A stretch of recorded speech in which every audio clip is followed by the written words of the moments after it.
Hi friends, I'm Tilak. You're watching Tech May Be Unique, and today we're going to see how to download or how to save the file on the Canva docs on your computer. And if you're new to this channel, make sure to click on subscribe button below. We just quickly move on to the video. So how to download a Canva docs document on your computer.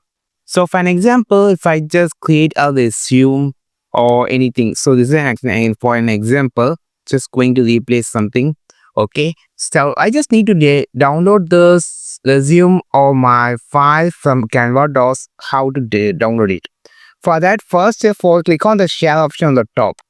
Now you have this option called download. Click on this. Now here, if the file tab is on, you can just change this to PDF standard or Microsoft Word document. Just changing to Microsoft Word document, and here you can just set the paper size, page size like A4 or A3 or illegal. Just go with the A4. Then you have this option to save download setting. If you just need it, you can just go with that. So if you download as a doc, so you can just edit this document on wherever you just needed. You can also download it as a PDF. And click on this download option. Now your file has been downloading here. And if you didn't download it here, you just click on the click here option. So it will be start downloading. I think this video helped you a lot. Like this video, share this video, subscribe this channel. We will meet in the next video with a super valuable content. This is Tilak signing off from It May Be Unique. Have a wonderful day.